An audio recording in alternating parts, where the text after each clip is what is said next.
Eh bien, bienvenue à toutes et tous pour cette nouvelle conférence en ligne de notre association Recherche Mimétique. Je suis très heureux aujourd'hui d'accueillir un nouveau et récent membre de notre association, Maxime Morin, ancien élève de l'ENS, doctorant en lettres modernes.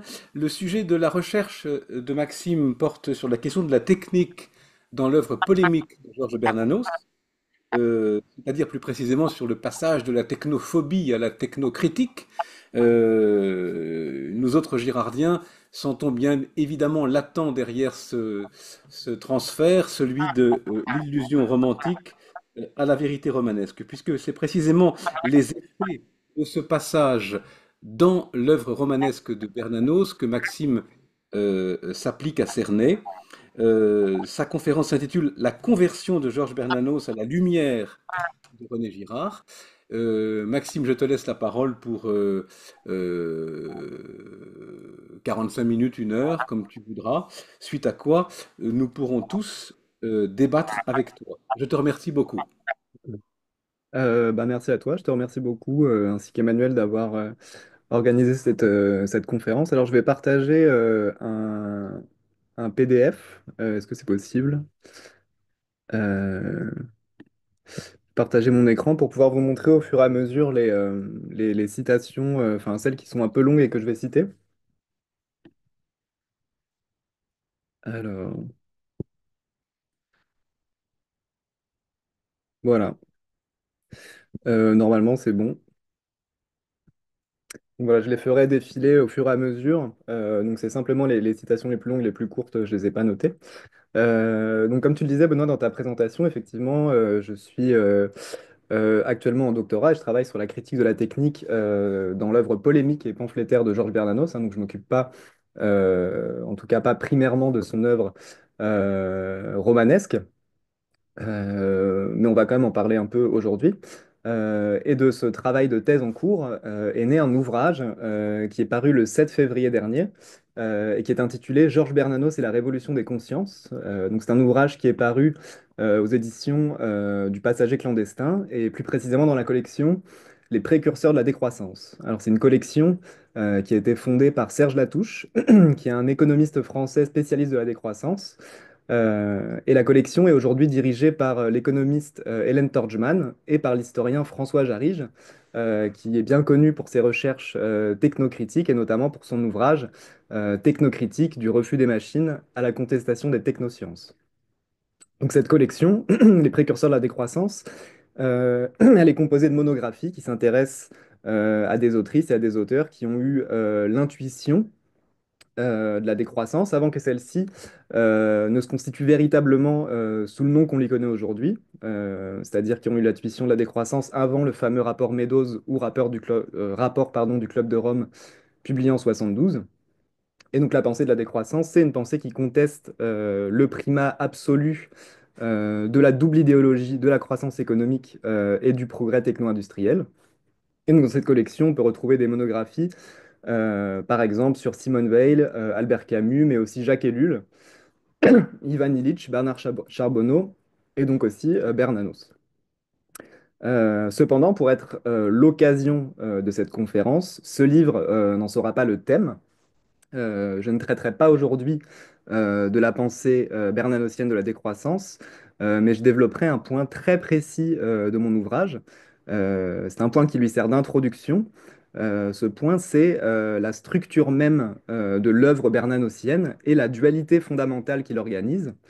Et c'est justement à la lumière de la pensée girardienne, pour reprendre le titre de la conférence, que cette dualité nous apparaîtra dans toute sa clarté.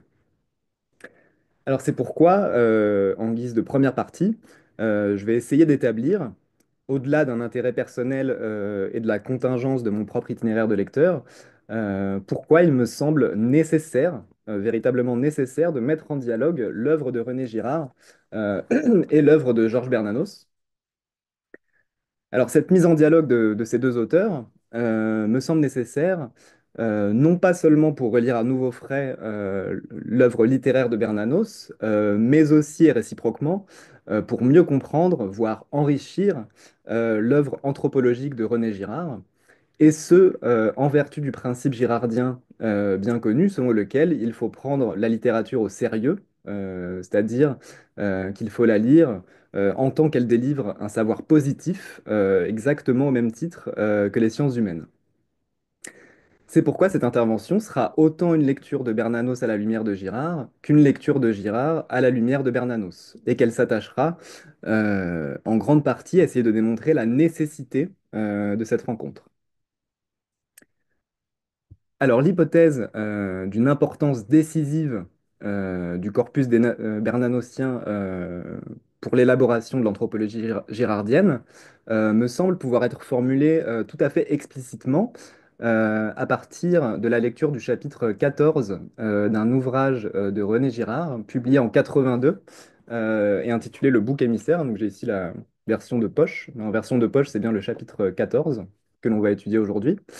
Donc je vais commencer par résumer brièvement ce chapitre pour qu'on sache de quoi l'on parle. C'est un chapitre intitulé Satan divisé contre lui-même. Et à l'occasion de ce résumé, je vous exposerai très brièvement les principes fondamentaux de l'anthropologie girardienne.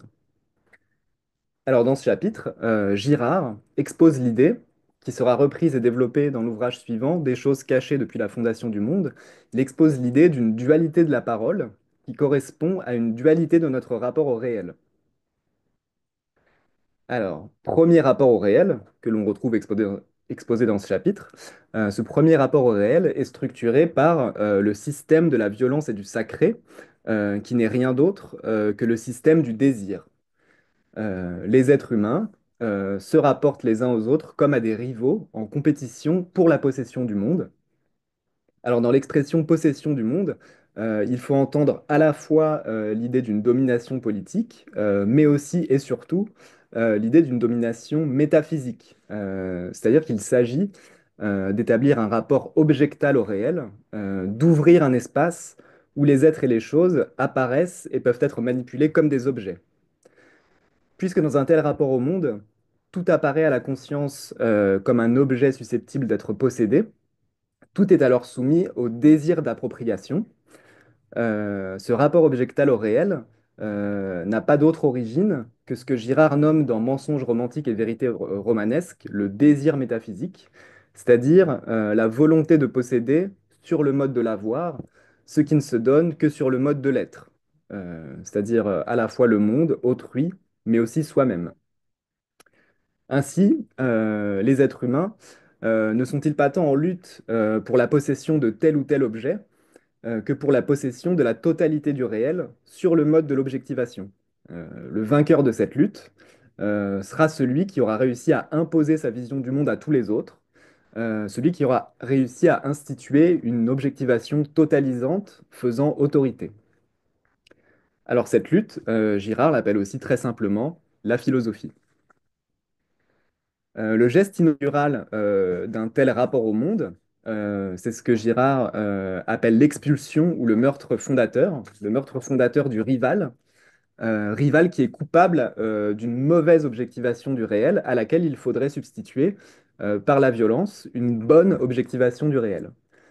Alors cette expulsion ou ce meurtre institue la distinction originaire et fondatrice entre la violence légitime, celle qui correspond à la bonne objectivation du monde, et la violence illégitime, celle qui correspond à la mauvaise objectivation du monde. Alors pour citer notre texte, à la page 275, en tout cas de l'édition de poche, ce geste inaugural est, je cite, l'action fondatrice qui sert de modèle à tous les rites, le meurtre unanime et spontané d'un bouc émissaire. Alors c'est très précisément dans ce mensonge, puisqu'il s'agit d'un rapport au réel mythique, illusoire et mensonger, c'est très précisément dans ce mensonge que s'origine, selon Girard, tout le christianisme historique, c'est-à-dire l'interprétation qui est très largement majoritaire du christianisme. C'est ce qu'expose le chapitre 14 du bouc émissaire. La lecture historique la lecture, pardon, du christianisme historique nous fait croire que le Christ expulse les forces du mal, expulse les démons, c'est-à-dire que le christianisme historique sacralise et mythologise une mauvaise violence qu'il faudrait vaincre par l'exercice d'une bonne violence qui serait, elle, prétendument la violence divine. Alors cette distinction, elle est elle est de façon très caractéristique le propre du sacré, le sacré qui fait apparaître le bien et le mal comme deux forces antagoniques et structurellement homogènes, c'est-à-dire situées sur le même plan ontologique. C'est l'idée, pour reprendre notre texte, page 277, qu'il existe une violence divine et qu'elle est la plus forte de toutes. Fin de citation. Euh, ou encore, page 282, on croit qu'il existe une violence divine, rivale de la violence de Satan. On reste donc prisonnier de la violence persécutrice. Fin de citation. Alors on croit donc, en vertu de ce premier rapport au réel, hein, qui correspond au christianisme historique, on croit donc que Dieu et Satan sont en quelque sorte des frères ennemis, c'est-à-dire des entités antagoniques qui seraient faites de la même substance et qui s'affronteraient dans la même dimension d'existence. Dieu et Satan seraient ainsi de contraires, c'est-à-dire en bonne logique deux pôles opposés, et en ce sens éminemment complémentaires, puisque chacun n'existe que de s'opposer à l'autre. Or, justement, ce qu'on va voir, j'anticipe un tout petit peu, mais ce qu'on va voir dans le deuxième rapport au réel, c'est que le Christ ne considère pas le bien et le mal comme deux forces contraires, mais comme deux forces contradictoires. S'il faut bien dire que le bien combat le mal d'une certaine manière, c'est en prouvant sa nature aporétique et l'impasse logique et autodestructrice à laquelle il est irrémédiablement condamné. Donc à ce premier rapport au réel, antagonique et illusoire, dont l'enjeu métaphysique est l'objectivation légitime du monde par le sujet vainqueur, correspond ce que Girard appelle le langage de l'expulsion et de la persécution, qui est un langage fondamentalement polémique, et disons-le déjà pour anticiper la suite, fondamentalement pamphlétaire. D'après le christianisme historique, le Christ utiliserait ce langage sans arrière-pensée au premier degré, s'inscrivant ainsi de plein pied dans le processus de la violence réciproque.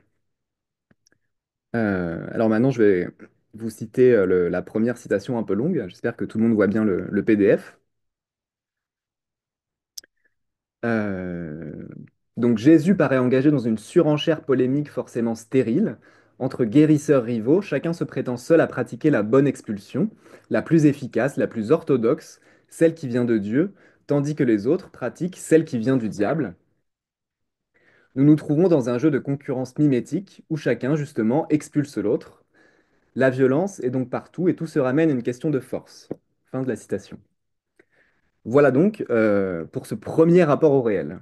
Alors le second rapport au réel, qui est exposé dans le chapitre 14 du bouc émissaire, repose quant à lui sur la révélation que le premier est fondamentalement illusoire. Précisons d'emblée que ce qualificatif d'illusoire n'est pas du tout une sanction morale et qu'il ne permet donc pas de classer les êtres humains sur une échelle allant de l'ignorance profonde, l'imbécilité, hein, pour parler le langage de Bernanos, de l'ignorance profonde au savoir absolu, euh, comme s'emploie à le faire la parole différenciatrice et classificatrice du pamphlétaire ou du moralisateur. Il faut ici entendre le qualificatif illusoire au sens kantien d'une illusion transcendantale.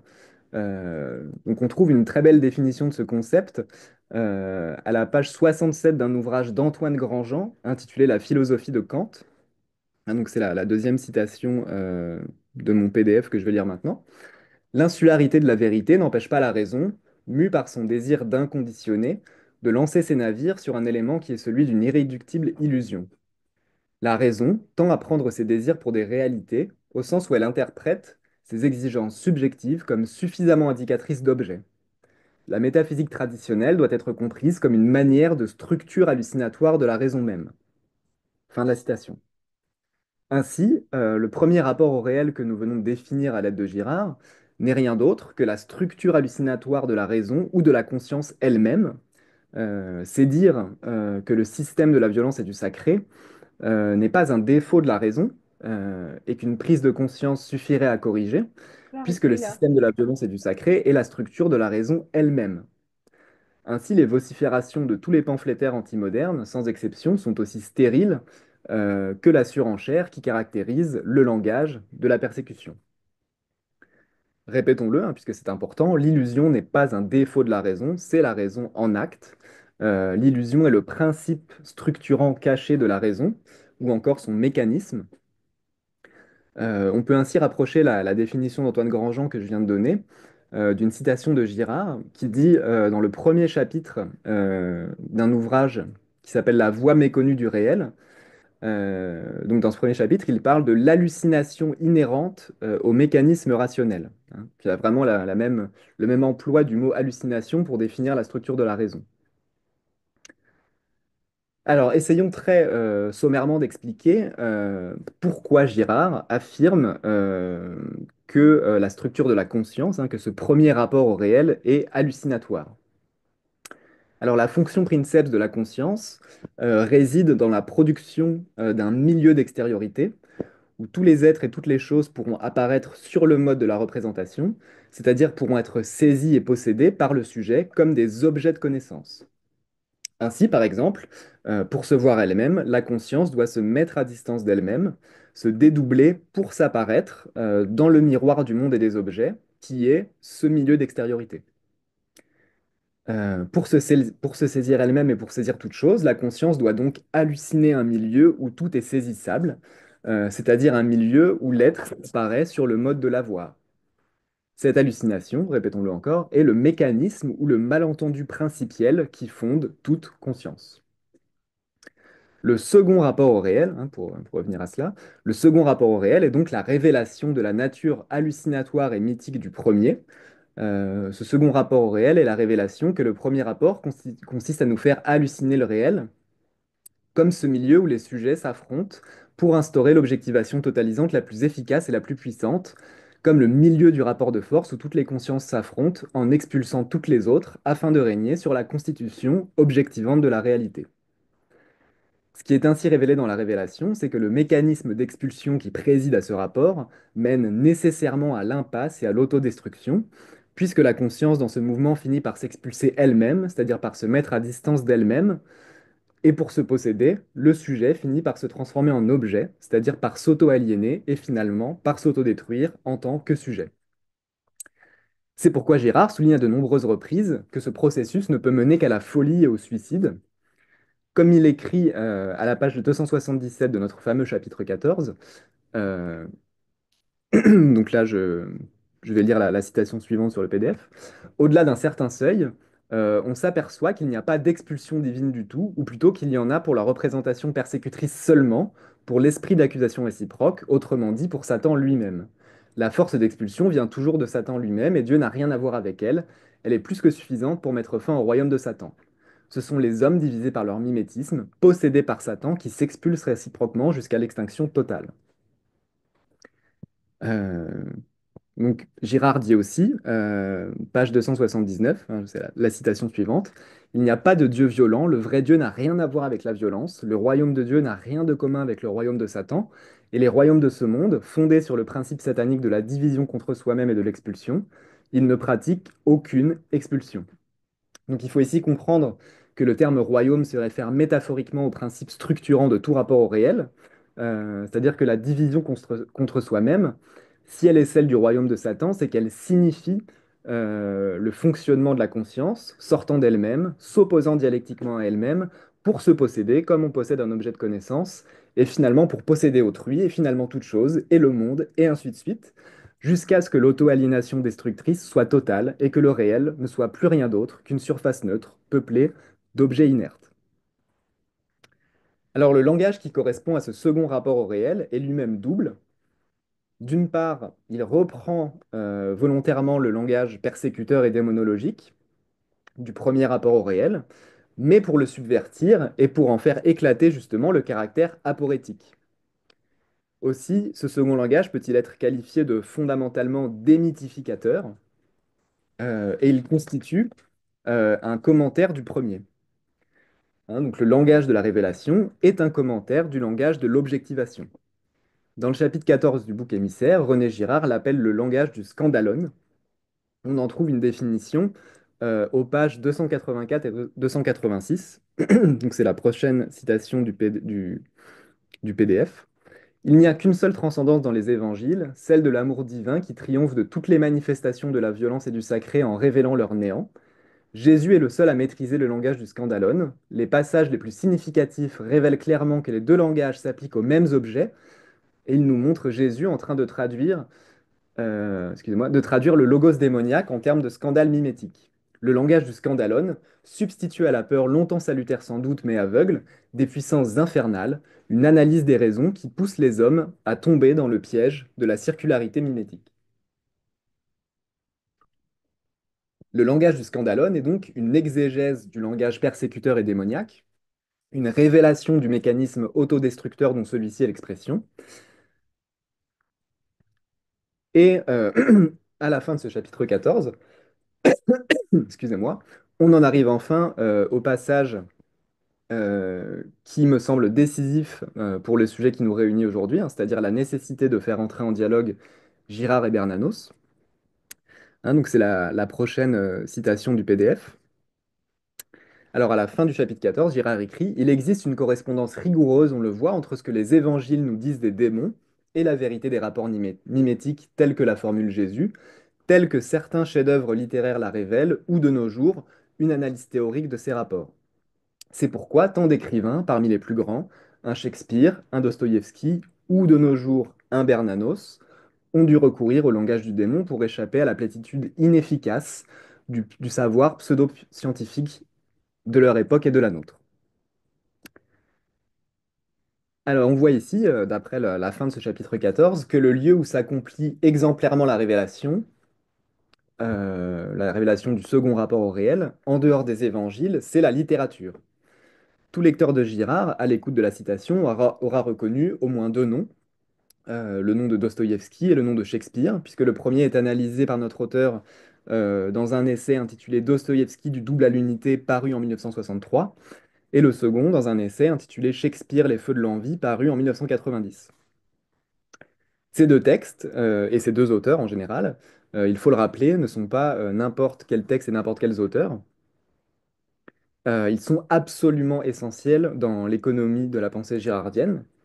En revanche, le troisième nom qui est cité à la fin du chapitre 14, celui de Bernanos, peut étonner. Il n'existe en effet pas d'essai de René Girard consacré à Bernanos, ni même de chapitre, ni même d'article, et en fait pas le moindre commentaire.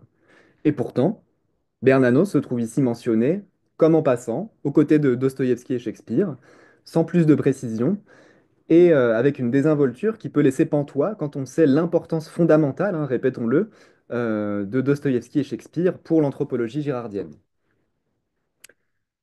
Alors avant de continuer, il faut expliquer en quoi consiste cette importance fondamentale de Dostoïevski et Shakespeare pour l'anthropologie girardienne. L'analyse du chapitre 14 du bouc émissaire nous permet de le comprendre. Ces auteurs ne reflètent pas simplement le premier rapport au réel structuré par le désir, la violence et le sacré, mais révèlent ce rapport en cela que leur œuvre, l'œuvre de Dostoïevski et Shakespeare, est le commentaire du langage qui exprime ce premier rapport au réel. C'est-à-dire que leur œuvre est le déploiement de ce fameux langage démythifiant, du langage du scandalone.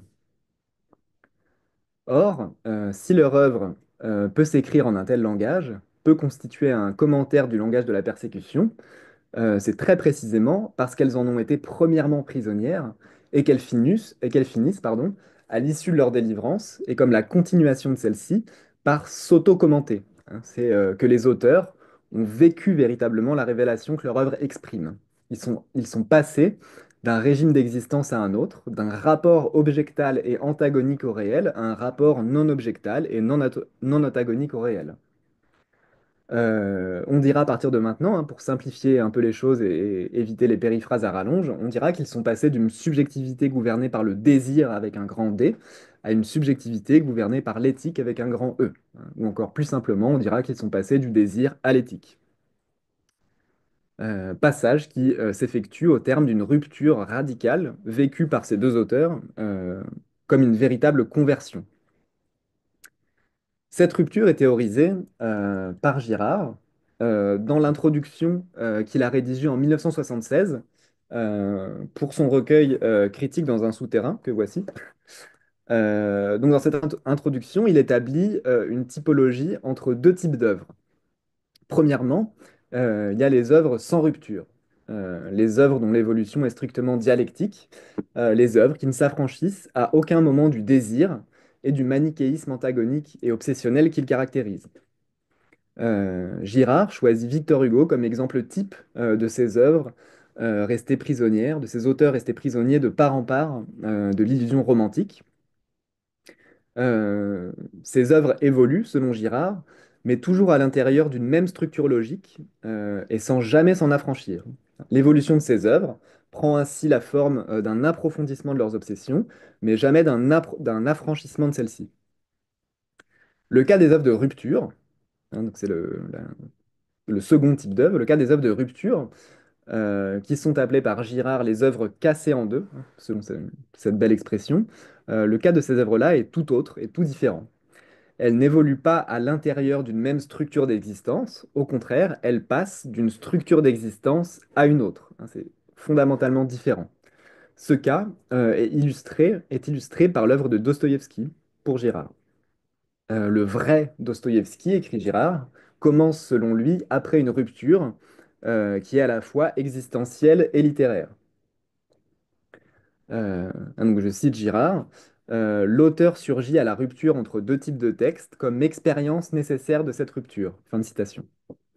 Je cite encore, mais une citation un peu plus longue qui est la prochaine du PDF. L'écrivain se retourne sous toutes ses faces et parvient peu à peu à enfermer dans ses œuvres le rapport obsessionnel dont il ne fut longtemps que la victime. Dans les œuvres d'après la rupture, en somme, un savoir se constitue et il porte sur un univers obsessionnel, non pas révélé mais reflété dans les premières œuvres. En somme, les œuvres du régime éthique constituent pour leur auteur une seconde naissance, comme l'écrit Girard à la page 25 de Critique dans un souterrain. Alors, le rapprochement effectué par Girard entre Dostoïevski et Bernanos a déjà été effectué de longue date par de nombreux bernanosiens. Il y a de nombreux articles, de nombreux essais qui rapprochent Bernanos et Dostoïevski et qui font même de Bernanos une sorte de Dostoïevski français. Mais me semble-t-il, ce rapprochement n'a jamais été effectué véritablement dans la perspective girardienne, c'est-à-dire jamais pour voir dans l'œuvre de Bernanos une œuvre cassée en deux, dont la deuxième partie est, je cite Girard, un instrument d'analyse qui s'applique d'abord et de façon privilégiée aux œuvres d'avant la cassure. Fin de citation. Alors, l'hétérogénéité absolument radicale entre les deux types d'œuvres, ou entre les deux structures euh, d'existence, n'a, à mon avis, pas été suffisamment souligné chez Bernanos, et ce parce que la continuité des thèmes, la continuité du lexique et même la continuité des personnages a dissimulé cette rupture, hein. On peut penser comme exemple, par exemple, aux deux mouchettes, hein, celle du roman de 1926 et celle de 1937, pour illustrer la continuité thématique de l'œuvre. Cette continuité a surtout dissimulé la nature de cette rupture, laquelle ne sépare pas un seul régime d'œuvre en deux, auquel cas on pourrait dire qu'en évoluant l'œuvre progresse, qu'elle se dépasse, qu'elle se dialectise, qu'elle intègre ses contradictions, ce qui est à mon avis faux. Euh, donc cette rupture ne sépare pas un seul régime d'œuvre en deux, mais elle sépare bien, j'insiste, deux régimes d'œuvres qui sont certes linguistiquement et en apparence homonymes, mais qui obéissent à des lois ontologiques fondamentalement différentes. Alors c'est précisément les prolégomènes d'une telle lecture de Bernanos que nous voudrions maintenant présenter, en avançant l'hypothèse, qui pourra paraître étonnante, que Bernanos est un catholique converti, ou du moins que son œuvre se divise entre deux conceptions du christianisme qui ne sont pas seulement hétérogènes, mais selon nous radicalement contradictoires et qui s'excluent mutuellement. Une conception anti-moderne à laquelle il est généralement exclusivement réduit, et même par ceux d'ailleurs qui croient l'en absoudre, car se laissant prendre au piège de la continuité thématique de l'œuvre, il n'analyse pas la rupture structurelle dans toute son ampleur, à mon avis. Hein, donc, première conception, c'est la conception anti-moderne, et seconde conception, qu'on pourra dire éthique, pour reprendre le lexique du jour, euh, ou révolutionnaire, pour mesurer son caractère radical. Alors, on ne procédera pas chronologiquement, hein, et on ne considérera pas les événements biographiques comme fondateurs ou originaires, et on prendra à ce titre au mot Albert Béguin, qui affirme très sobrement dans son ouvrage Bernanos par lui-même, je cite, la biographie n'explique pas grand-chose. Fin de citation. Déclaration qui fait écho à ce que dit Girard dans l'étude consacrée à Camus, dans les critiques dans un souterrain. Je cite, il ne faut pas se laisser prendre au piège de la biographie qui ne mène à rien et nous détourne des problèmes fondamentaux. Fin de citation. Fin de citation, pardon. Alors, on commencera par expliquer la rupture et on verra comment les deux types d'œuvres se répartissent chez Bernanos de part et d'autre de cette rupture et s'expliquent par elle. Alors, le 18 novembre 1934, alors que Bernanos habite à Palma de Majorque et qu'il se trouve dans une situation matérielle difficile, il écrit à Maurice Bourdelle, c'est la prochaine citation du PDF.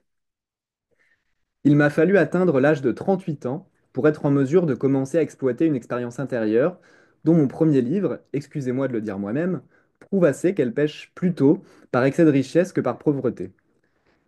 Cette année marque une seconde transformation, voilà tout. Je regrette de parler un langage si prétentieux et qui devrait n'avoir que faire ici, mais je dois bien dire, d'une manière ou d'une autre, que l'essai que je viens de tenter prouve que je commence à dominer cette accumulation de rêves, d'images, de figures dont la surabondance m'étouffait.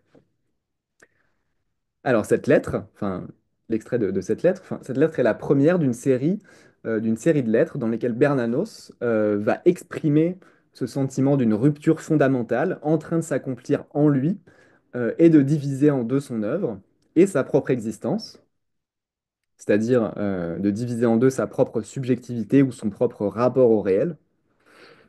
Replaçons rapidement tout de même cette lettre dans son contexte. En 1934, Bernanos est déjà l'auteur de trois romans publiés: Sous le soleil de Satan en 1926, L'imposture en 1927, La joie en 1929. Et il est aussi l'auteur d'un pamphlet, La grande peur des bien-pensants, publié en 1931. Alors je vous passe les articles et les ouvrages sur Jeanne d'Arc et Saint-Dominique. Mais en tout cas, l'essai qu'il évoque dans la lettre du 18 novembre 1934 que nous venons de lire, donc il dit l'essai que je viens de tenter. Donc là, en fait, il parle de la rédaction d'un roman qui s'appelle Un crime et qui sera publié l'année suivante. Ajoutons aussi, c'est primordial, que cette lettre est écrite quelques jours à peine avant le début de la rédaction du journal d'un curé de campagne, roman dont l'écriture est précisément l'événement à la fois littéraire et existentiel de la rupture de l'œuvre bernanosienne. Alors pour mesurer l'importance de cette lettre, la lettre du 18 novembre 1934, il faut tout d'abord qu'on élucide l'expression qui est placée en son centre et que j'ai mis en italique.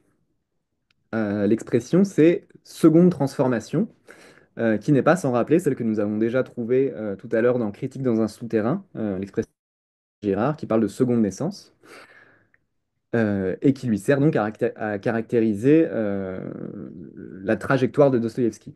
Alors l'expression seconde transformation est caractéristique du lexique chrétien de la conversion.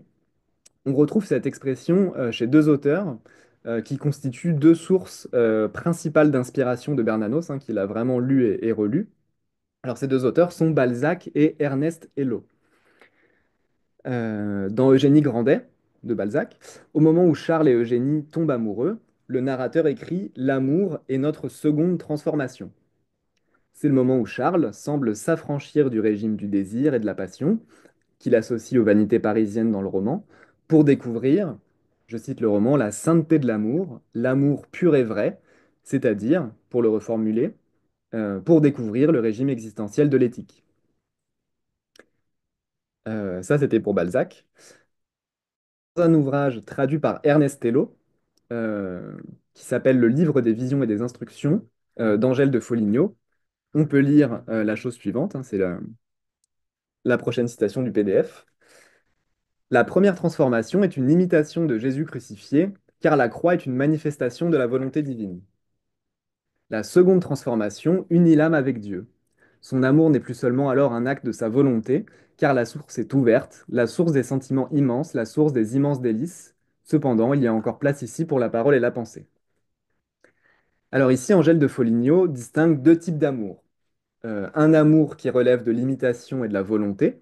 Dans cet amour-là, le sujet s'imagine qu'en toute autonomie et par un acte conscient, il peut se conformer à un objet qui lui servirait de modèle, ici par exemple le Christ.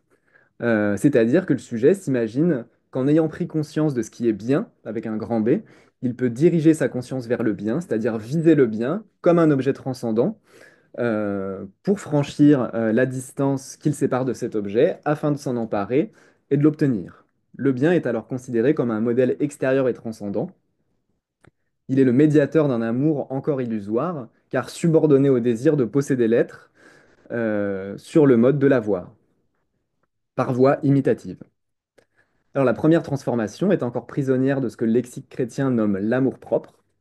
Dans l'amour-propre, la subjectivité a besoin pour exister de sortir d'elle-même en imitant un modèle extérieur. Son désir la porte vers le monde des objets à imiter.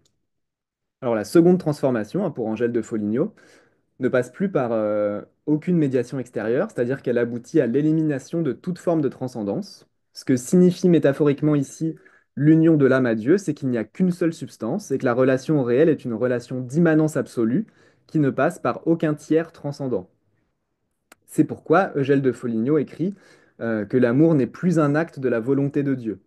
Ce que ça veut dire, c'est que Dieu n'est pas un être transcendant qui habiterait une dimension extérieure et séparée, et dont nous aurions à réaliser l'amour ici-bas, dans notre dimension propre et ontologiquement inférieure. Au contraire, il n'y a qu'une seule et unique dimension d'existence, aucune transcendance. Pour le dire avec le curé d'Ambricourt, tout est grâce.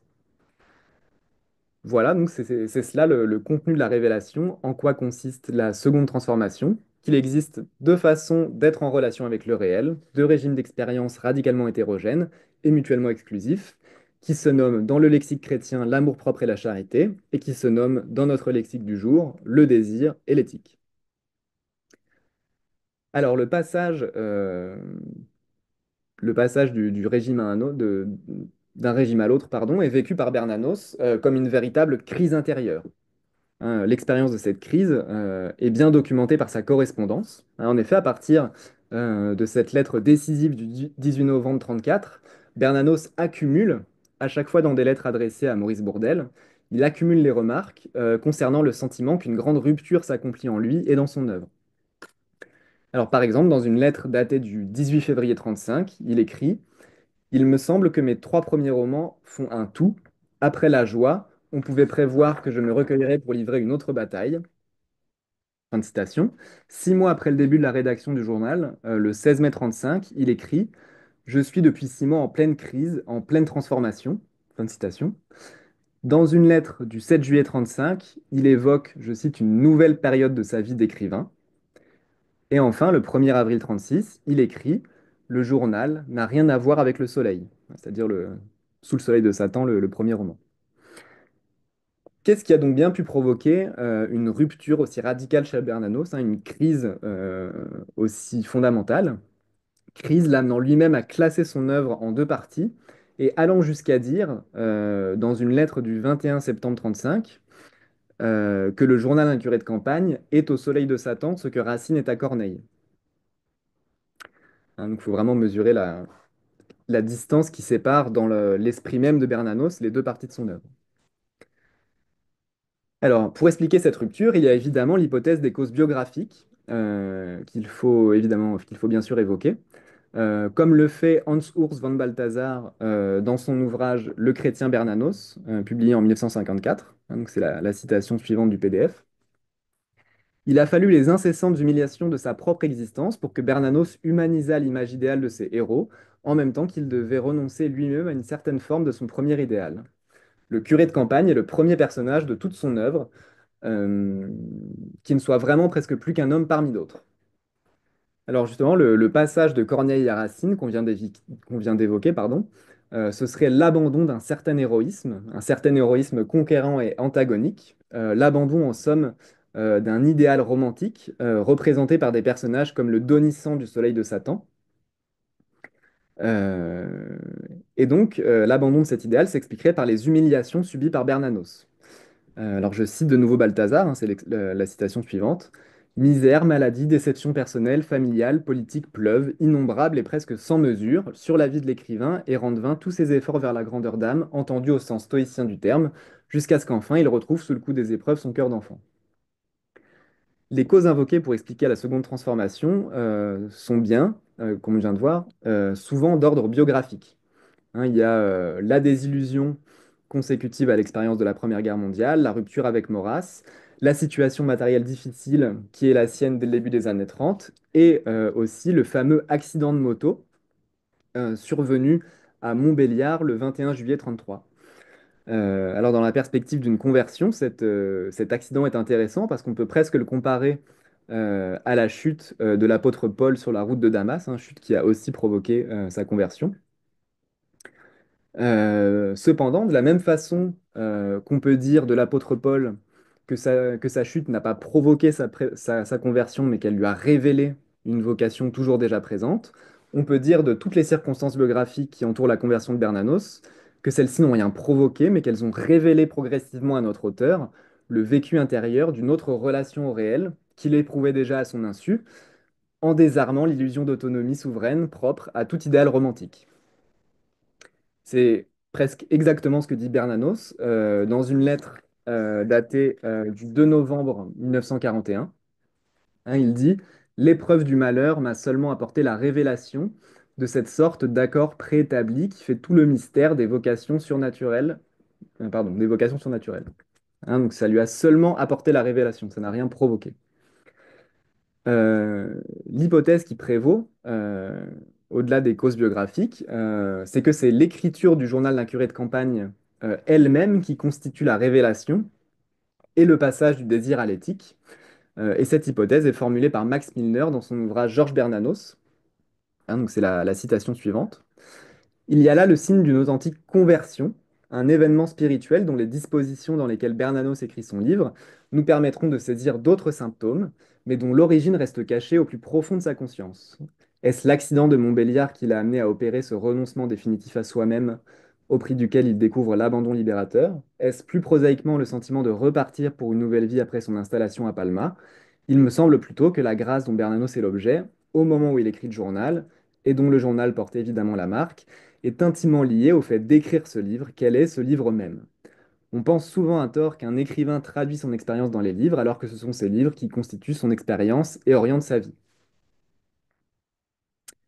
Donc on peut rapprocher cette déclaration de Max Milner d'une lettre, encore une fois, à Maurice Bourdelle, datée du 21 septembre 1935.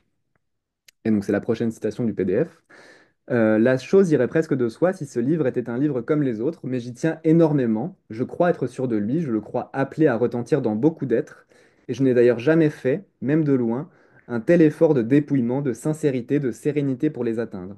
J'espère que mon gentil curé sera mon interprète et mon conciliateur vis-à-vis de beaucoup de catholiques qui ne me connaissent guère et se laissent prendre à certaines apparences. Euh, donc voilà, donc cette lettre dit vraiment l'expérience fondamentale que consiste l'écriture du journal pour Bernanos et les apparences dont il parle à la fin de la lettre. Hein, donc beaucoup de catholiques ne le connaissent guère parce qu'ils se laissent prendre à certaines apparences. Ces apparences, c'est tout simplement la première manière bernanosienne d'avant la rupture, la manière antimoderne et romantique, gouvernée par le système du désir et de la violence.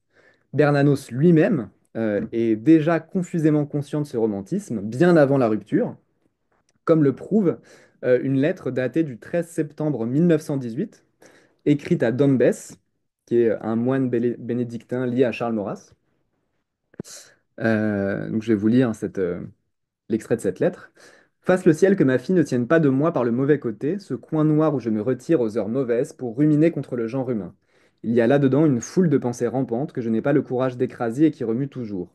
L'âne romantique, en quittant son gîte, y a tout de même laissé sa litière empoisonnée. Hein, donc on voit ici que il a conscience que la tentation romantique, que l'illusion romantique, le taraude depuis très longtemps. Et la révélation est en fait un processus continu tout au long de son œuvre.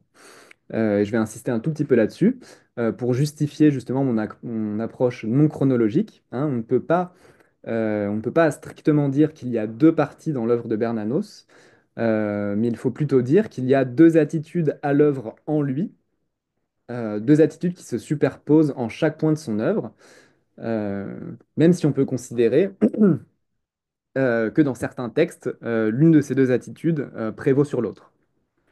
Quoi qu'il en soit, à l'issue de la révélation, la manière romantique s'est fortement dissipée. comme la charité dissipe la fascination haineuse de l'amour, ou encore comme l'éthique dissipe le désir. C'est ainsi qu'on peut comprendre euh, une lettre datée du 10 janvier 35, adressée à Robert Valéry Radeau, et donc qui a été écrite pendant la rédaction du journal. Hein. Donc c'est une lettre décisive et très courte que j'ai pas mise dans le PDF. Je crois que je puis écrire maintenant proprement parce que je suis réellement sans colère, du moins sans haine. Hein, je crois que je puis écrire maintenant proprement parce que je suis sans colère, du moins sans haine. Donc l'abandon de la haine est décisif d'un point de vue girardien, puisqu'elle caractérise, selon lui, l'abandon de l'idéal romantique. Donc là, je vais citer Critique dans un souterrain. Vous allez voir que ça va entrer en résonance avec la lettre que je viens de citer. L'expérience romanesque détruit un mythe de souveraineté personnelle qui se nourrissait, il faut le croire, de dépendance servile à l'égard d'autrui, doublée d'une injustice flagrante. La haine ne dissimule plus à l'écrivain ses propres fascinations. Fin de citation. Alors, abandonner la haine, c'est donc abandonner deux choses. C'est abandonner un rapport à soi structuré par l'amour-propre et le désir, où autrui est toujours objectivé, euh, positivement ou négativement sous l'espèce de l'idolâtrie. Et c'est abandonner aussi un langage mythique gouverné par la logique polémique de la persécution. Alors, premièrement, il s'agit d'abandonner un rapport à soi structuré par l'amour-propre, c'est-à-dire par la conscience et l'illusion de maîtrise et d'autonomie. C'est effectivement ce qu'accomplit l'expérience romanesque de la rédaction du journal. Euh, L'écrivain accède à une autre conscience de lui-même, et cela est raconté à l'intérieur même du journal d'un curé de campagne. Hein. Donc, je vais citer un extrait du journal d'un curé de campagne, c'est la prochaine citation du PDF. Lorsque je me suis assis pour la première fois devant ce cahier d'écolier, j'ai tâché de fixer mon attention, de me recueillir comme pour un examen de conscience. Mais ce n'est pas ma conscience que j'ai vue de ce regard intérieur ordinairement si calme, si pénétrant, qui néglige le détail, va d'emblée à l'essentiel. Il semblait glisser à la surface d'une autre conscience, jusqu'alors inconnue de moi, d'un miroir trouble où j'ai craint tout à coup de voir surgir un visage. Quel visage? Le mien peut-être? Un visage retrouvé, oublié. Alors, à mon avis, cette citation, cet extrait du journal d'un curé de campagne, permet de montrer que ce roman est à la fois le récit et le vécu de cette seconde transformation. Hein, c'est-à-dire que le curé, il dialogue avec des personnages qui incarnent tous plus ou moins la première manière bernanocienne. Ces personnages sont parfois des doubles des personnages qui peuplent les romans de la première période. Et à l'issue du roman, le curé finit par se réconcilier avec lui-même, c'est-à-dire par rejoindre cette autre conscience dont il a l'intuition au début du roman. Euh,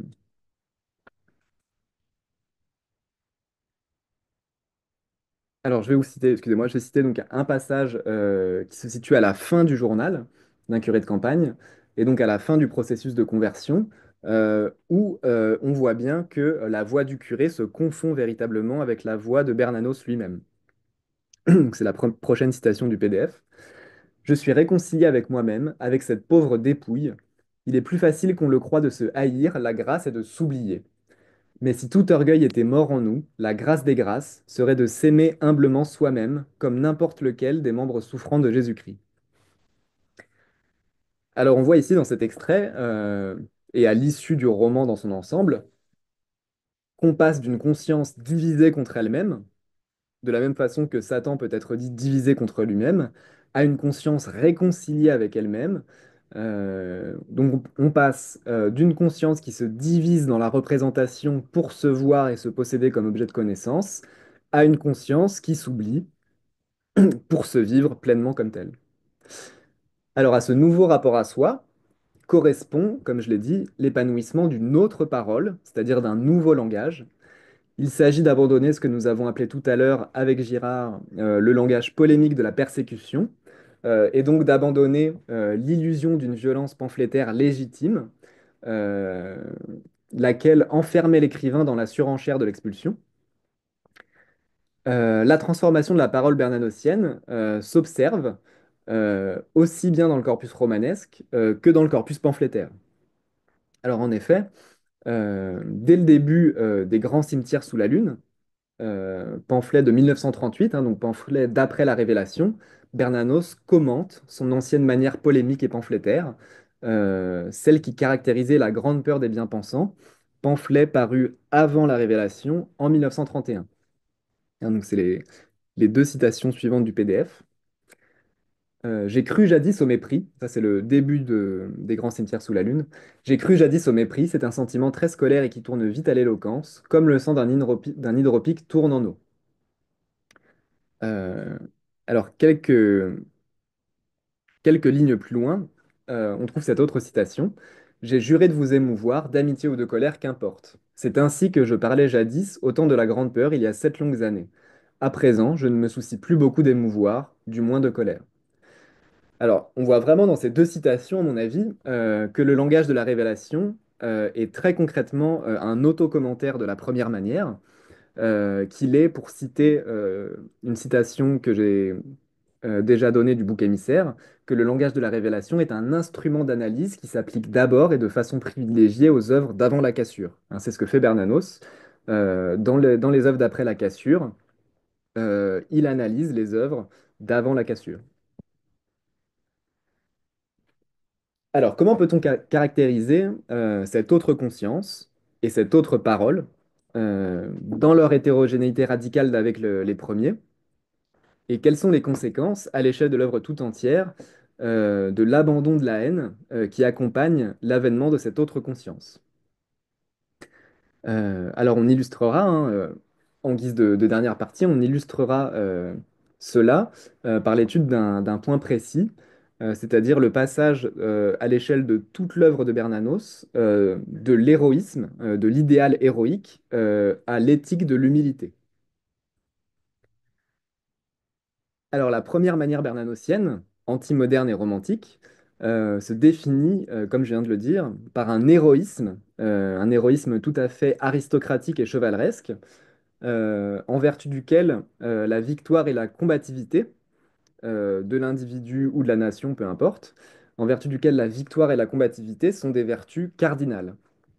D'ailleurs, dans Sous le soleil de Satan, Donisan est décrit comme étant né pour la guerre. Hein. Donc il y a vraiment tout un lexique belliciste qui caractérise la première manière bernanosienne.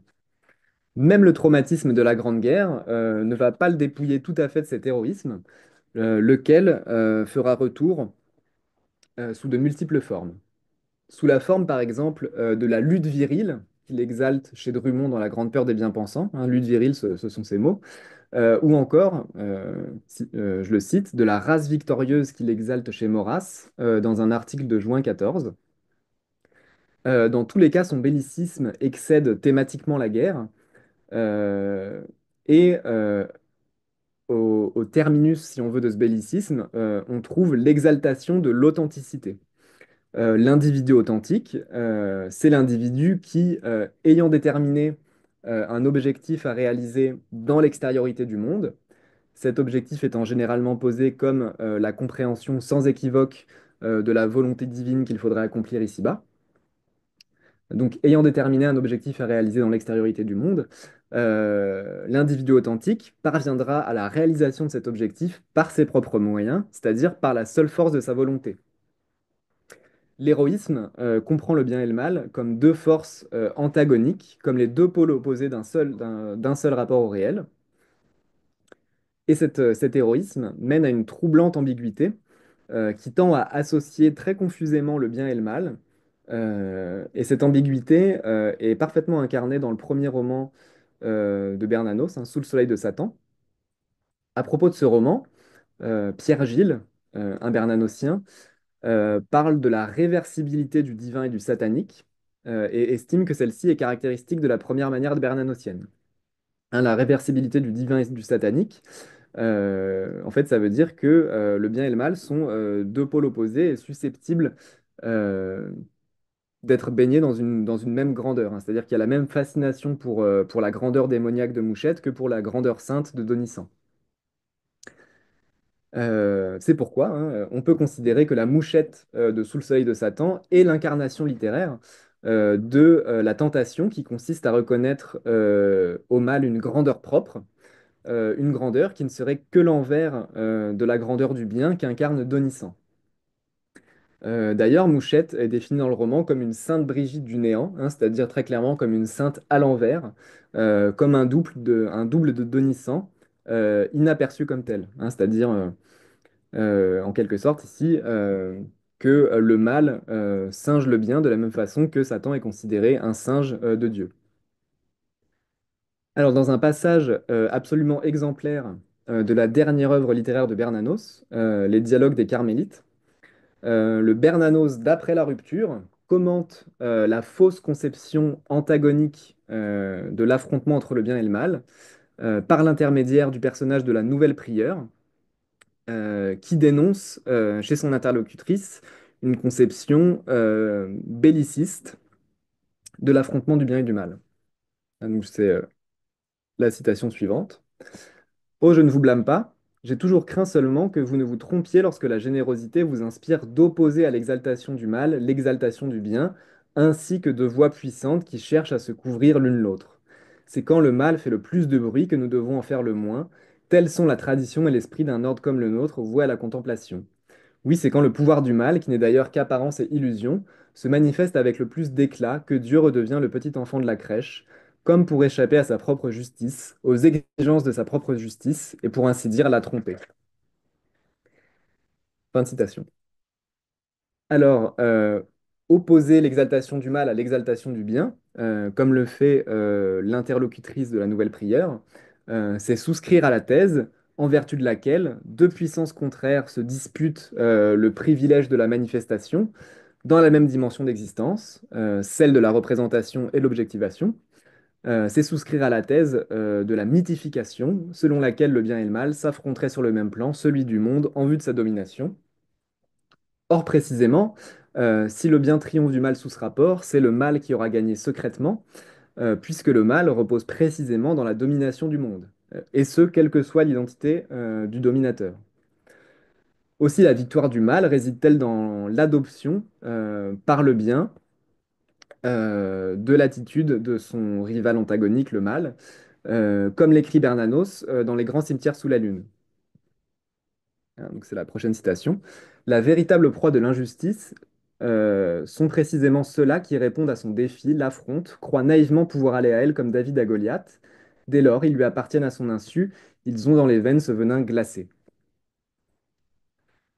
Ah, donc voilà qui résume parfaitement l'illusion selon laquelle le bien pourrait affronter le mal, hein. C'est en fait se prendre au propre jeu du mal.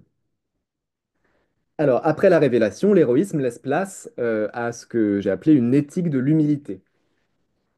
L'humilité à sa source dans le principe d'humiliation qui se trouve énoncé par Bernanos dans la lettre aux Anglais. Donc c'est la prochaine citation. Pour tout chrétien digne de ce nom, le mystère de l'incarnation n'est pas celui de l'exaltation des dévots, des dévotes et de leurs pasteurs, mais celui de l'humiliation divine. En daignant se cacher parmi nous, chrétiens, Dieu n'ignorait pas, si j'ose dire, qu'il n'y serait pas facilement reconnu. Alors Bernanos affirme ici que l'humiliation ne doit pas être confondue avec son double dans l'ordre du désir. Dans l'ordre du désir, le double de l'humiliation, c'est l'exaltation, en quoi on reconnaît l'héroïsme que nous venons de définir. Exalter, cela veut dire proprement exaucer, élever, honorer, en somme, porter vers le haut. Qui se trouve porté vers le haut se distingue du reste des hommes, est arraché du plan horizontal de l'immanence pour se trouver verticalement projeté. Or, la sainteté, au contraire de l'idéal héroïque, est purement horizontale, et en cela, difficilement reconnaissable à l'œil qui apprécie les choses d'après leur contraste. Cet œil, c'est celui du Bernanos d'avant la conversion, comme il l'a confessé lui-même, faisant encore une fois retour sur sa première manière, dans une lettre à sa sœur datée de janvier 1937. Donc je cite, à ce moment, pendant ma première manière, je jugeais les hommes comme les idiots apprécient les paysages, d'après leur contraste. Hein, on reconnaît ici, enfin les Gérardiens reconnaissent ici la différenciation qui caractérise les œuvres d'avant la rupture. Alors c'est pourquoi, lorsque Bernanos parle d'héroïsme en des termes positifs après la seconde transformation, l'héroïsme se trouve toujours ramené en quelque sorte au ras du sol, comme dans cet extrait des Enfants humiliés, où s'échafaude l'idée singulière d'un héroïsme neutre, c'est-à-dire d'un héroïsme si humble qu'il passe inaperçu même aux yeux de ceux qui l'exercent. Donc je vais vous lire, c'est la dernière citation du PDF. Nous étions des saints de basse qualité, une race de saints très inférieure, mais si nous ne manifestions aucune des vertus sublimes de l'espèce, nous nous trouvions déjà beaucoup trop loin, bien qu'à notre insu, dans la voie du renoncement. Nous avons prouvé qu'il existe une espèce d'héroïsme socialement neutre, une sorte d'héroïsme soigneusement rectifié, chimiquement pur, débarrassé de tous les éthers ou acides dangereux pour l'énorme et fragile organisme des démocraties. Fin de citation. Alors, s'il est encore possible de parler d'héroïsme à l'issue de la conversion, celui-ci ne saurait être qu'un héroïsme inaperçu, inconscient de lui-même, et justement pas un idéal visé par la conscience, c'est-à-dire par l'amour-propre. Comme l'écrit Bernanos dans Les Grands Cimetières sous la Lune, les héros ne se croient pas plus héros que les saints ne se croient des saints. C'est pourquoi il ne suffit pas pour atteindre cet autre héroïsme d'inverser l'ancien et ce faisant de chercher sciemment le contraire de l'honneur, à savoir l'humiliation.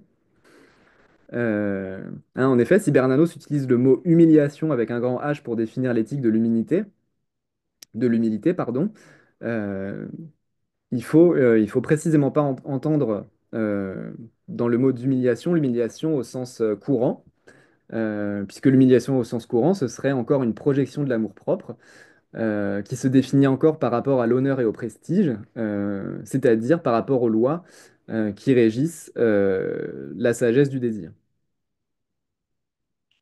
Alors, dans la lettre aux Anglais, Bernanos écrit, hein, justement, une citation qui n'est pas sur le PDF, désolé. Être humble ne signifie nullement rechercher les humiliations, ce qui ne va pas sans beaucoup d'imprudence et d'orgueil. Il suffit d'être ce qu'on est, ni plus ni moins, sous le regard de Dieu. Alors, aussi, la révélation ouvre-t-elle notre auteur à une éthique qu'on pourrait qualifier, pour conclure, d'éthique du dépouillement ou de la pauvreté, et qui l'éloigne en tout point de l'héroïsme métaphysique qui préside à ses premiers écrits. Si l'éthique de la pauvreté permet de critiquer rétrospectivement et de mieux comprendre la métaphysique de l'héroïsme, il ne faut pas se contenter de considérer que la première commence en 1934, pile au moment où s'arrêterait la seconde. Je répète que c'est en tout point de son œuvre que la tentation romantique de l'héroïsme ressurgit et qu'il faut, en tant que critique, sans cesse la traquer. Et c'est justement à la lumière de cette duplicité omniprésente d'un bout à l'autre de l'œuvre de Bernanos, d'une duplicité pour ainsi dire structurelle, qu'il faut à mon avis, grâce à René Girard, relire Bernanos à nouveau frais. Je vous remercie. Merci, merci beaucoup Maxime pour cet exposé euh, que j'ai lu, que j'ai écouté avec beaucoup d'enthousiasme et je pense que je ne suis pas le seul. D'abord parce que tu combles un manque énorme dans l'œuvre girardienne qui est cette analyse qui aurait été possible de Bernanos. René Girard ne l'a pas faite, tu dis que c'est par désinvolture, je trouve ça assez drôle, mais c'est pas forcément faux. Mais il donne tous les éléments pour la faire et tu t'en empares et tu la réalises très remarquablement. Donc déjà en soi, c'est déjà ce travail un événement. Ce qui est très impressionnant aussi, c'est que tu montres en lisant Bernanos, avec Girard en tête, la pertinence de la méthode de critique interne mise en place par Girard. Et tu vois, et tu nous montres à quel point ça marche là aussi admirablement chez Bernanos, ceci indépendamment de tout repérage de mécanismes mimétiques ou autres, c'est-à-dire le rapport entre ces deux subjectivités, la subjectivité première, disait Girard, et la subjectivité seconde, la deuxième enveloppant la première en quelque sorte. Et tu parles d'une superposition, on peut parler en effet dans toutes les œuvres que Girard analyse, d'une superposition des subjectivités ou d'une superposition des durées. Ce n'est pas l'une qui succède nécessairement à l'autre, c'est l'une qui prend le relais de l'autre comme par un effet de tuilage en quelque sorte, qui suppose qu'à un moment il y ait toujours une étape de superposition. Et puis, grâce à Bernanos, et tu nous annonçais qu'avec Bernanos tu allais peut-être approfondir certaines intuitions de Girard, tu te places au cœur de l'intuition de Girard qui est l'alternative à ce régime de la violence appropriative, qui est l'imitatio Christi, toujours brièvement évoquée par Girard. Et là, grâce à Bernanos, tu repères bien ces deux transformations. La première, qui est une forme d'identification qui pourrait tout à fait être ravageante, au modèle christique. Et là, on pense bien sûr au Kirillov des possédés de Dostoïevski. Avec ce que ça suppose de volonté de s'identifier au Christ. Et la seconde transformation qui suppose, dis-tu, et c'est là-dessus qu'il faudrait que tu reviennes un petit peu, je pense, une élimination de toute transcendance, où tu vois le passage de l'amour-propre à la charité. Et enfin, dans une perspective qui me paraît moins girardienne que plus proprement péguienne, et là c'est le Peggy présent très très fortement chez Bernanos, toute cette réflexion sur l'héroïsme, perspective comme tu le sais absente chez René Girard, qui avait un dégoût immédiat de tout héroïsme, un dégoût de Corneille, cette transformation interne à l'héroïsme qui fait le travail même de Peggy, tu montres à quel point ça travaille chez Bernanos. Alors moi j'aurais juste trois questions à te poser. La première, c'est je m'interroge sur l'absence totale d'analyse mimétique des rapports entre les personnages bernanosiens dans ton propos. Est-ce que tu penses que ça n'est pas pertinent, ce schéma du triangle du désir chez Bernanos, puisque ta perspective est d'une certaine manière un peu plus abstraite, alors que celle de Girard est très concrètement interpersonnelle, ou est-ce que tu penses que c'est tout à fait possible et que le travail est à faire? Alors là, c'est à toi de nous dire. Ma deuxième question porte sur cette fameuse élimination de toute transcendance. Cela fait penser évidemment au résultat de la conversion romanesque telle que décrit par Girard dans Mensonges romantiques et vérité romanesque. Il dit qu'à une certaine profondeur, et là il pense à la profondeur des grands génies romanesques, le secret du moi et le secret de l'autre sont une seule et même chose. C'est un secret partagé.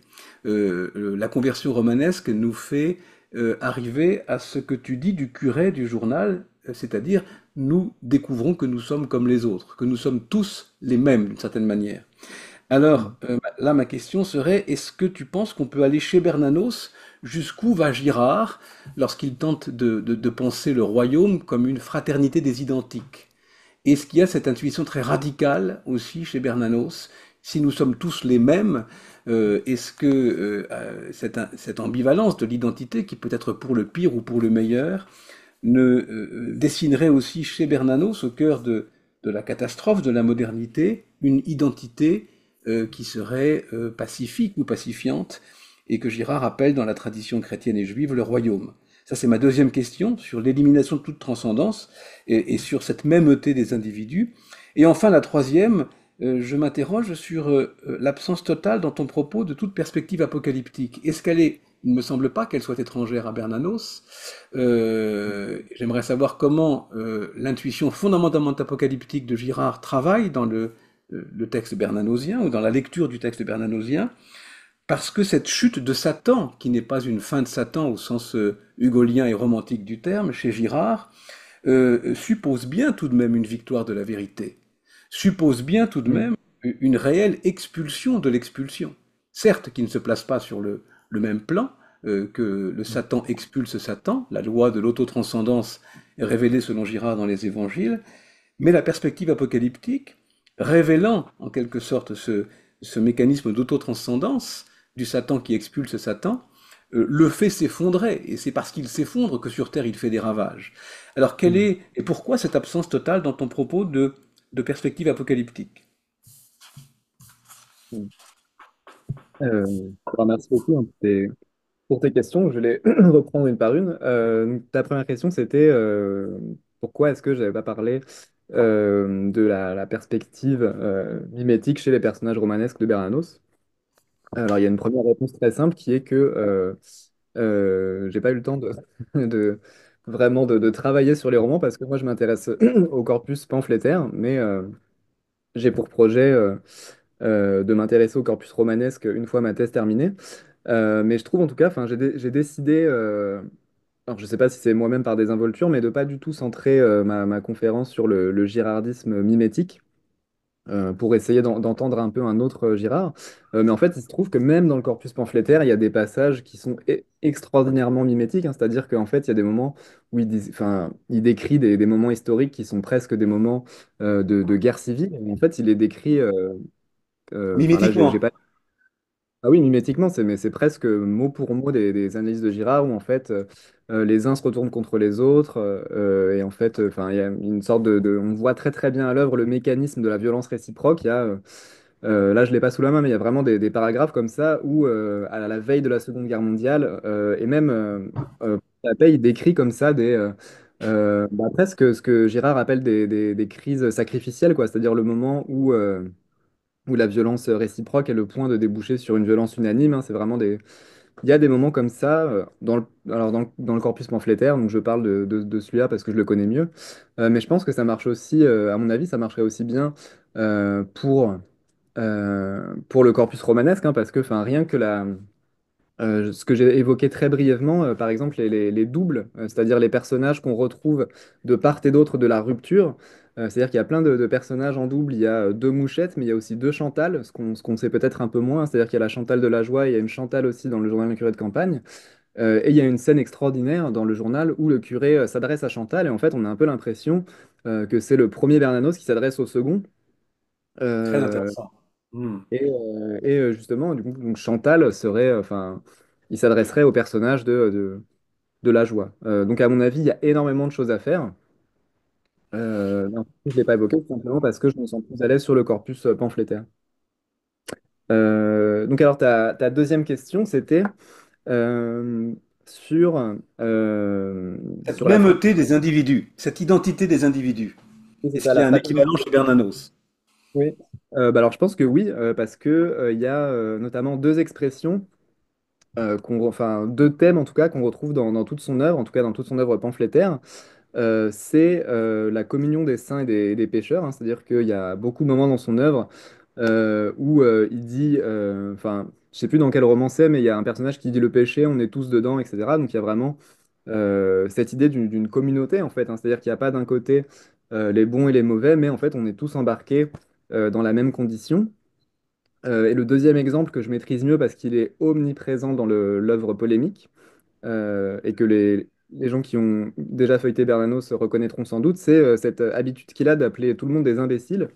Et en fait, il se trouve qu'il y a un moment formidable dans Les Grands Cimetières sous la Lune, où il dit qu'il partage lui-même le mystère des imbéciles. Et là, en fait, il y a une sorte de grand moment en fait, de communion et de fraternité des identiques, où il dit que l'imbécilité, en fait, est notre condition à tous.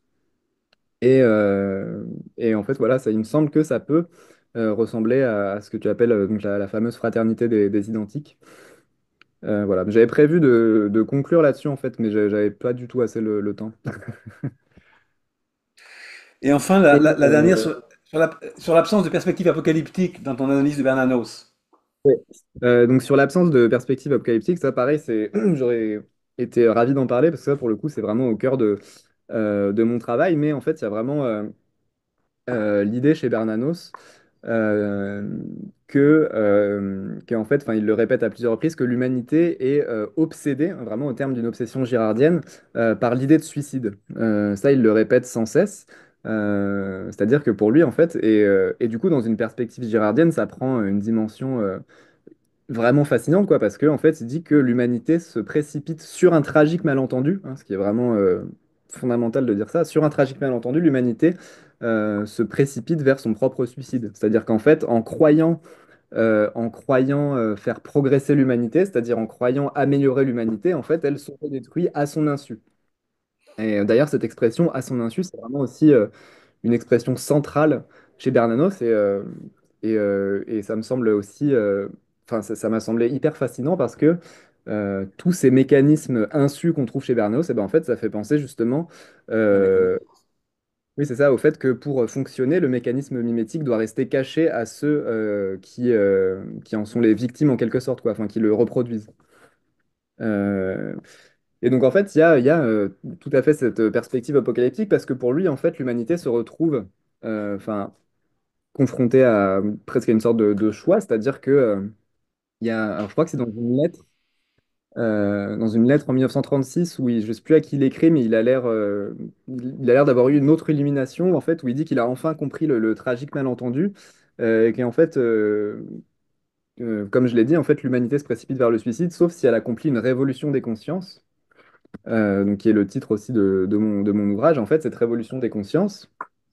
Bah, enfin, c'est une expression qui est très significative et qu'on peut comprendre dans la perspective de tout mon exposé, c'est-à-dire l'accès à cette autre conscience, qui est d'ailleurs pas du tout l'inconscient, mais qui est simplement la réalisation que la structure de la conscience est une structure hallucinatoire.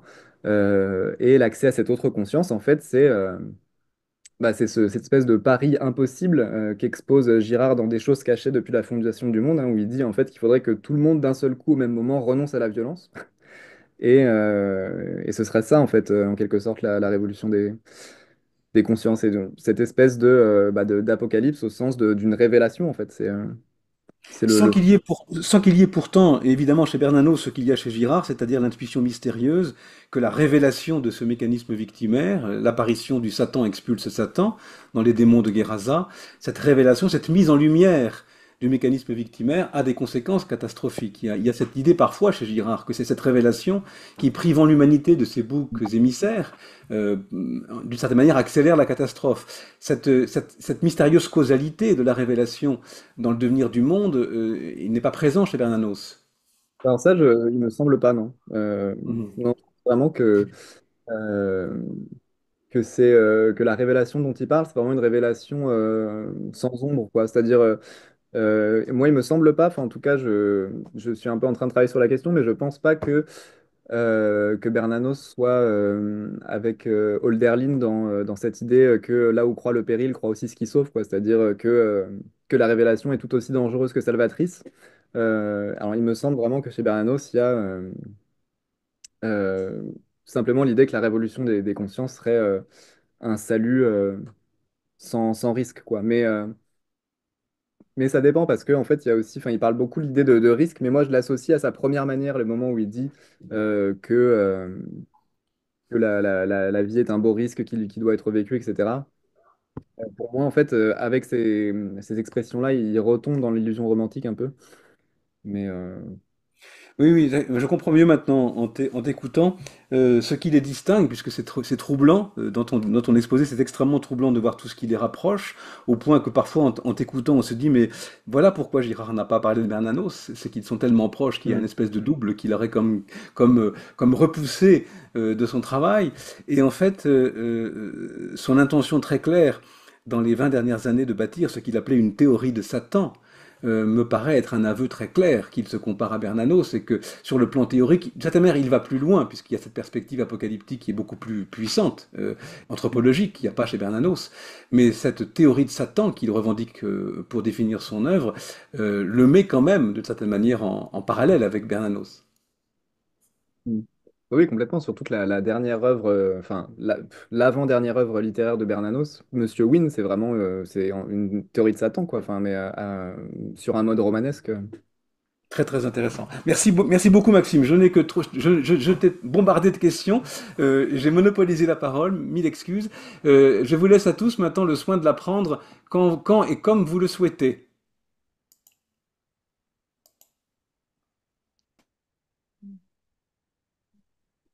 Il y a Joël Ignot qui me pose une question dans le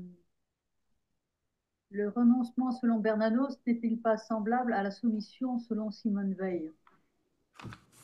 Alors, je ne suis pas assez familier avec le concept de soumission chez Simone Weil pour vous répondre.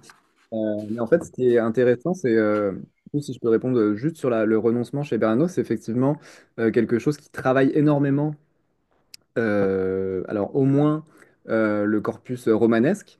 C'est-à-dire qu'en fait, il y a deux formes, encore une fois, hein, tout est duel chez Bernanos. Il y a deux formes de. Alors lui, il parle pas de renoncement, mais il parle de renonciation. Enfin, je veux dire, enfin, ça change rien, mais c'est le terme qu'il utilise. Il y a deux formes de renonciation chez Bernanos. Il y a celle qui est associée à Chantal de la Joie, hein, donc un personnage d'avant la Révélation, et il y a la renonciation qui est associée au curé d'Ambricourt dans le journal d'un curé de campagne. Et en fait, il me semble que la renonciation qui est celle de Chantal dans La Joie, elle a encore quelque chose d'héroïque, hein, parce que enfin, si vous avez lu La Joie, il y a vraiment, enfin, c'est vraiment une sorte de combat mystique de Chantal avec elle-même, et où en fait elle essaye d'atteindre la renonciation, mais par la seule force de sa volonté. Et en fait, ce qui différencie fondamentalement la renonciation de Chantal et du curé d'Ambricourt, c'est que la renonciation du curé d'Ambricourt, elle lui arrive à son insu, c'est-à-dire qu'il n'a absolument aucun contrôle sur elle. Et en fait, pour expliquer la différence entre les deux types de renonciation, je vais me permettre de solliciter non pas Simone Weil, mais Kierkegaard, qui, dans Crainte et Tremblement, je crois, fait la distinction entre le chevalier, c'est quoi déjà, le chevalier de la renonciation absolue et le chevalier de la foi, où en fait il dit que le chevalier de la renonciation absolue, qui serait Chantal du coup, essaye de renoncer au monde par ses propres forces et que c'est ça qui la tient encore en fait attachée au monde, à l'héroïsme et à la métaphysique, alors que le chevalier de la foi, lui, il s'abandonne complètement à l'impuissance et il laisse la renonciation s'effectuer à son insu. Hein. C'est-à-dire, c'est la différence entre les deux renonciations, c'est ça, c'est-à-dire qu'il y en a un euh, qui met encore de l'effort pour renoncer. Donc en fait, ben, puisqu'il y a effort, il n'y a pas véritablement renonciation, il y a une sorte d'activité, alors que la deuxième renonciation, elle est fondamentalement passive, pardon, et inconsciente d'elle-même, et c'est celle-là, la deuxième seulement, qui caractérise la vraie sainteté selon Bernanos.